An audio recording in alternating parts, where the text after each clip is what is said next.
Around the world, more people are relying on Amazon than ever before, especially in the past year. Yeah, the company's continuously jumping into other industries and playing a major role in our everyday lives. From a question to Alexa to a trip to Whole Foods to founder Jeff Bezos, owner of the Washington Post, the company has expanded its reach into the lives of people around the world. It's a topic Brad Stone, senior executive editor at Bloomberg, covers in his new book, Amazon Unbound, Jeff Bezos and the Invention of a Global Empire. Brad Stone joins us now. Brad, good morning. So we all knew Amazon wasn't just another online retailer, but tell us just how it got so big. I mean, when I think back to the beginning, it being this online bookstore, it really amazes me that it's turned into what it is. Right.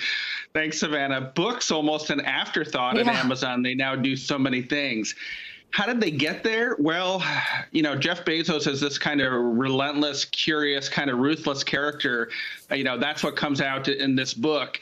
And he's just not patient, right? He's got these incredibly high standards for his employees. He's tough on them in the way that kind of classic technology executives like Steve Jobs are. He fashions himself an inventor. So these ideas like Alexa kind of spring right from his mind. I have the email that he sends to executives in late 2010 where he says, we need to build a $20 computer whose brains are in the cloud, completely controllable by your voice. And that is Alexa. I actually have his first whiteboard sketch. But he's also willing to sort of jump on these economic trends, even when they sort of punish his customers or his partners. So I'll give you a quick example, Savannah. Around 2015, 2016, they throw open the Amazon marketplace to overseas sellers, including sellers in China close to factories. And all of these goods flood onto the Amazon marketplace, a lot of them very inexpensive, some fraud, some counterfeit.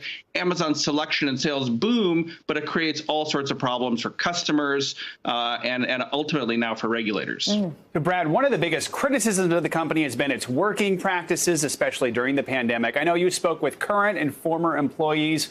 What did they tell you, and how does the company respond to these criticisms? Right. Well, Joe, first of all, Amazon incredibly employs now more than 1 million people. It hired 500,000 people during the pandemic. A company that had all the advantages got more during the pandemic.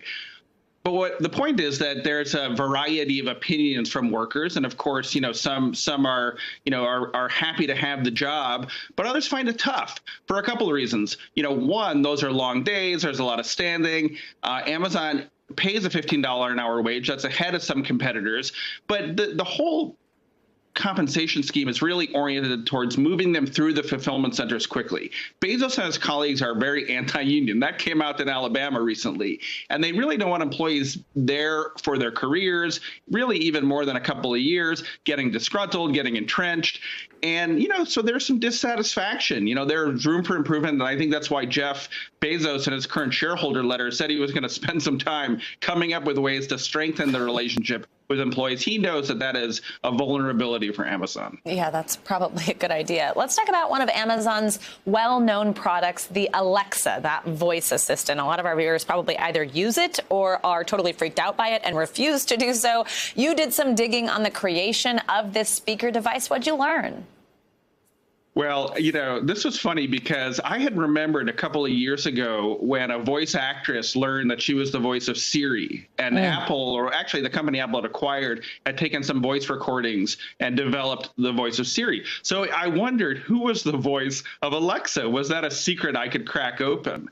And I had to do all sorts of digging and detective work, and ultimately there is a voice actress and a singer in Boulder, Colorado named Nina Rowley, who is the voice of Alexa. And I called her up and, she was under a non-disclosure agreement. She couldn't talk. But, I had it confirmed. And that was one thing, Savannah. And then there's all sorts of other things. The way in which Amazon took Alexa out on the road before it was released to try to get data. They set up these homes and they hid Alexa around the homes. And then they had contract workers come in and read from scripts. And there was so much suspicious activity, neighbors thought that they called the police on some of these installations. So lots of things that Amazon did that it tries to keep secret that are kind of interesting in the history of Alexa. Wow. That's fascinating. Interesting. I bet that voice of Alexa's friends are like, your voice sounds so familiar. Where have I heard you? She said that even her friends and family didn't know. Oh, all right. Wow. Does it? All right. Good That for is her. so interesting. All right. Well, fascinating book, Brad. Yeah. Also some stuff in there people about the divorce and everything. A lot of good stuff. A lot of stuff. Amazon Unbound. Brad, thank you so much. Thanks, guys. Hey, NBC News viewers, thanks for checking out our YouTube channel. Subscribe by clicking on that button down here and click on any of the videos over here to watch the latest interviews, show highlights, and digital exclusives. Thanks for watching.